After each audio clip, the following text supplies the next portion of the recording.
Firman yang meneguhkan tentang kepastian keselamatan. Saudara, hidup kita di dunia ini hanya sebentar. Hidup kita di dunia ini hanya sementara.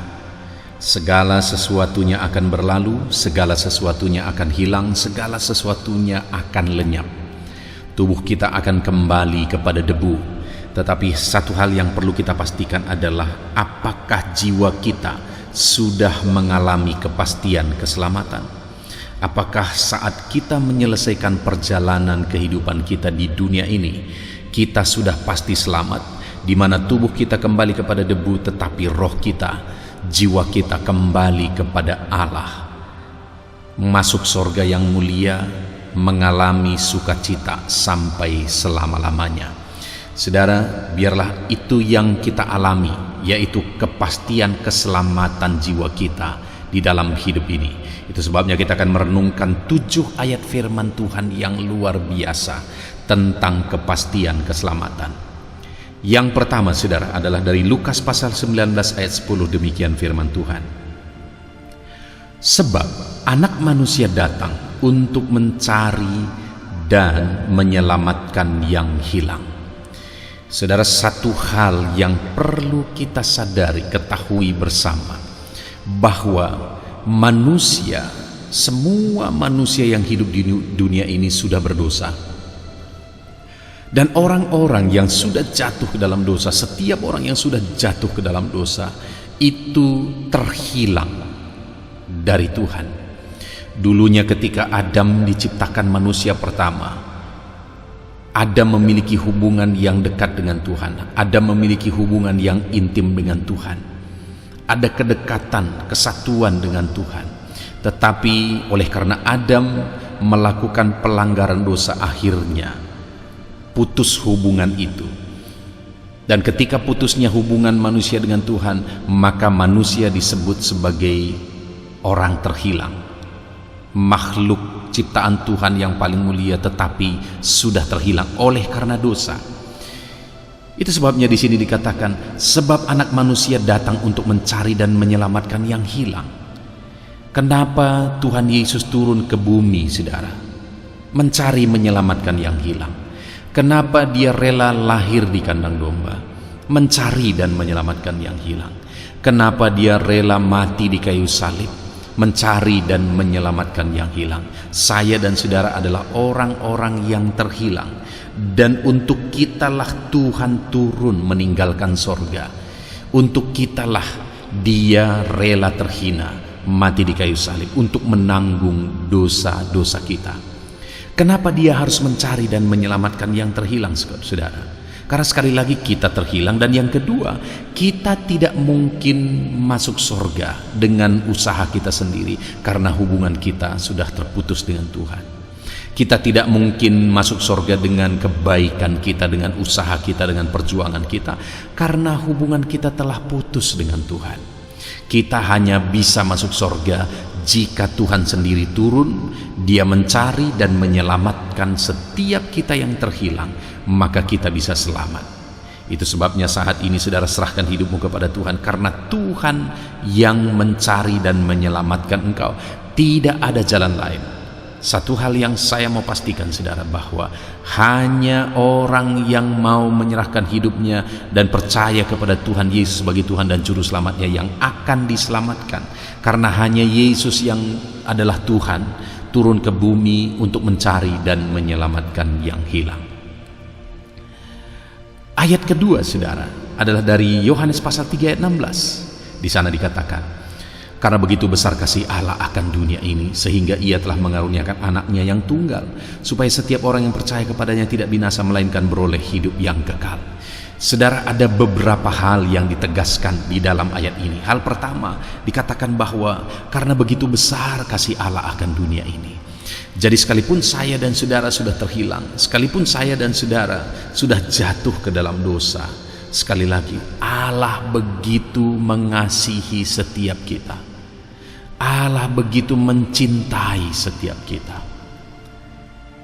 Dan di sini ayat ini menegaskan begitu besarnya kasih Allah itu bagi kita.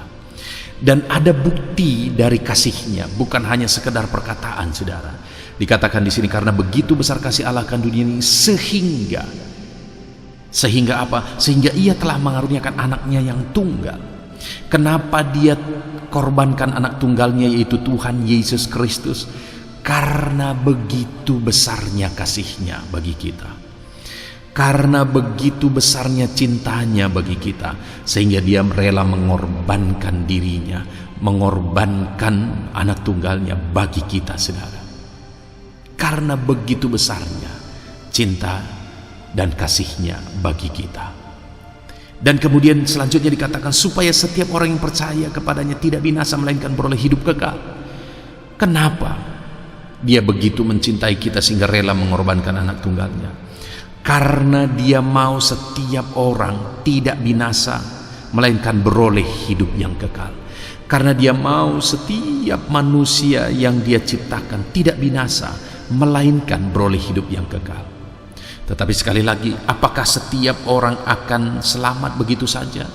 Akan beroleh hidup yang kekal begitu saja setelah Yesus berkorban bagi manusia? Tidak, saudara. Di sini ditegaskan supaya setiap orang yang percaya kepadanya tidak binasa, melainkan beroleh hidup yang kekal. Jadi siapa yang tidak binasa melainkan beroleh hidup yang kekal? Orang yang percaya kepadanya. Percaya kepada siapa? Percaya kepada Tuhan Yesus Kristus, juru selamat dalam kehidupannya. Jadi tidak benar, saudara, bahwa melalui kebaikan orang bisa masuk surga, melalui hidup dalam kasih orang bisa masuk surga. Tidak.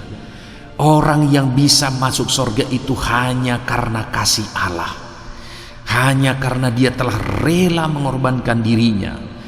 Itulah alasan manusia bisa selamat, tidak masuk neraka. Orang yang bisa masuk surga itu adalah orang yang percaya kepada Tuhan Yesus Kristus sebagai Tuhan dan Juru Selamat dalam kehidupannya. Apakah saudara percaya kepada Tuhan Yesus Kristus sebagai Tuhan dan Juru Selamatmu? Hanya dengan percaya kepada Yesus sebagai Tuhan dan Juru Selamat kita tidak akan binasa, saudara. Hanya dengan percaya kepada Yesus sebagai Tuhan dan Juru Selamat kita bisa masuk surga. Tidak ada jalan lain.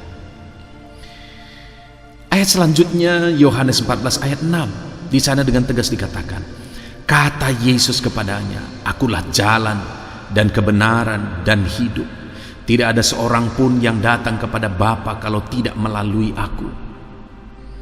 Saudara, Yesus yang turun dari sorga, hanya dia, sekali lagi saya tegaskan, hanya dia yang pernah datang dari sorga, tidak ada yang lain. Tidak ada nabi manapun yang pernah datang dari sorga, tidak ada. Nabi manapun, sekali lagi, tidak ada nabi manapun yang pernah datang dari sorga kecuali Nabi Isa, Nabi Tuhan Yesus Kristus. Dia adalah nabi, dia adalah Tuhan, dia adalah imam besar. Itulah Tuhan Yesus Kristus. Hanya dia yang pernah datang dari sorga, mati, bangkit lagi dari kematian, dan pergi ke sorga. Dan dia tidak pernah meminta doa dari kita supaya dia masuk sorga. Kalau ada nabi-nabi yang diagung-agungkan, masih didoa-doakan juga supaya masuk sorga. Tetapi Yesus yang adalah nabi, yang adalah imam besar, yang adalah Tuhan, dia tidak pernah minta-minta doa supaya masuk surga, karena dia Tuhan yang datang dari surga. Dia mati untuk umat ciptaannya yang mau percaya kepada dia, dan dia naik ke surga, dan dia persiapkan tempat bagi umat ciptaannya yang percaya kepada dia. Itu sebabnya dengan tegas dia berkata, akulah jalan, kebenaran, dan hidup. Tidak seorang pun yang datang kepada Bapa, atau tidak seorang pun yang bisa masuk surga kalau tidak melalui aku, kata Yesus. Tidak ada jalan lain, saudara. Kalau belakangan ini begitu banyak ajaran-ajaran bahkan dalam kekristenan yang muncul, yang mengatakan bahwa ada jalan lain, ada jalan lain untuk masuk surga. Ada begitu banyak sekarang yang muncul. Ada Kristen progresif juga yang muncul, saudara, yang mengajarkan bahwa orang hidup dalam kasih saja itu sudah cukup untuk dia masuk surga, karena dikatakan Tuhan Yesus adalah kasih. Allah itu adalah kasih. Jadi kalau orang yang hidup dalam kasih, maka dia bisa masuk surga. Dengar saudara, orang yang percaya kepada Tuhan Yesus Kristus pasti hidup dalam kasih. Tapi orang yang hidup dalam kasih belum tentu hidup dalam Tuhan Yesus Kristus. Jadi orang yang percaya kepada Tuhan Yesus Kristus pasti masuk surga, karena dia pasti hidup dalam kasih dan percaya Yesus sebagai Tuhan dan Juru Selamatnya. Tetapi orang yang hidup dalam kasih belum tentu hidup dalam Tuhan Yesus. Jadi sekalipun dia hidup dalam kasih, dia begitu mengasihi orang lain, tapi karena hanya Yesus jalan ke surga, dia hidup dalam kasih dan dia belum di dalam Yesus, dia juga tidak selamat. Nah, itu sebabnya saudara, pastikan saudara percaya kepada Tuhan Yesus Kristus sebagai Tuhan dan Juru Selamat saudara. Kalau saudara sudah percaya kepada Tuhan Yesus Kristus, maka Yesus ada di dalam hatimu. Dan kalau Yesus sudah ada dalam hatimu, maka Dia akan memancarkan kasih-Nya dalam hidupmu, dan engkau akan memiliki kasih dalam hidupmu. Jadi kasih yang dimaksudkan di dalam Alkitab adalah kasih dalam Tuhan Yesus Kristus. Kasih ketika percaya kepada Tuhan Yesus Kristus sebagai Tuhan dan Juru Selamat. Ayat selanjutnya saudara adalah dalam Yohanes 10 ayat 10, demikian firman Tuhan. Pencuri datang hanya untuk mencuri dan membunuh dan membinasakan. Aku datang supaya mereka mempunyai hidup dan mempunyainya dalam segala kelimpahan. Wow. Saudara, ayat ini menegaskan Yesus yang berkata bahwa pencuri datang untuk mencuri, membunuh dan membinasakan, tetapi aku datang supaya mereka mempunyai hidup kekal, kepastian keselamatan. Yesus datang supaya kita mempunyai hidup kekal dalam hidup kita. Dunia ini akan banyak orang binasa karena iblis akan mencuri, membunuh dan membinasakan manusia sebanyak mungkin. Dia ingin supaya manusia binasa sebanyak mungkin. Dia akan membinasakan umat manusia. Tetapi Yesus datang untuk menyelamatkan, untuk memberi hidup kekal. Dia berkata tidak ada jalan lain, hanya Dia jalan ke sorga. Dan Dia berkata bahwa barang siapa percaya kepadanya tidak binasa melainkan beroleh hidup yang kekal. Itu sebabnya saudara, percaya kepada Yesus. Pastikan saudara sudah memiliki kepastian keselamatan dengan percaya kepada Yesus sebagai Tuhan dan Juru Selamat dalam hidupmu. Kalau tidak saudara, hidupmu akan binasa karena hanya Yesus jalan ke sorga. Saat ini saya berseru, percayalah kepada Yesus sebagai Tuhan dan Juru Selamat dalam hidupmu, maka engkau akan selamat. Ayat selanjutnya di dalam Kisah Rasul pasal 4 ayat 12, dengan tegas di sana dikatakan saudara, dan keselamatan tidak ada di dalam siapapun juga selain di dalam Dia, sebab di bawah kolong langit ini tidak ada nama lain yang diberikan kepada manusia yang olehnya kita dapat diselamatkan. Saudara, ayat ini dengan begitu tegas menegaskan bahwa di bawah kolong langit ini tidak ada nama lain yang diberikan kepada manusia yang olehnya kita bisa selamat selain nama Tuhan Yesus Kristus. Itu sebabnya keselamatan tidak ada di dalam siapapun. Keselamatan tidak bisa diterima melalui siapapun, melalui agama manapun, kecuali melalui Yesus Kristus. Karena hanya Dia yang bisa menyelamatkan manusia. Dia yang turun dari sorga, Dia yang mati, bangkit dan naik ke sorga. Dan hanya melalui nama Yesuslah, hanya melalui iman kepada Yesus bahwa Dia adalah Tuhan dan Juru Selamat kita, maka kita akan selamat. Pastikan saudara, saudara mengalami kepastian keselamatan di dalam hidup saudara. Pastikan Yesuslah Juru Selamat di dalam kehidupan saudara. Kisah pasal 16 ayat 31, Kisah Para Rasul 16 ayat 31, di sana dikatakan, jawab mereka, percayalah kepada Tuhan Yesus Kristus dan engkau akan selamat, engkau dan seisi rumahmu. Saudara, di sini juga dengan tegas dikatakan bahwa percayalah kepada Tuhan Yesus Kristus dan engkau akan selamat. Jadi keselamatan itu diterima, diperoleh melalui apa saudara? Melalui iman kepercayaan kepada Tuhan Yesus Kristus. Dengan engkau percaya kepada Tuhan Yesus Kristus, maka engkau akan selamat.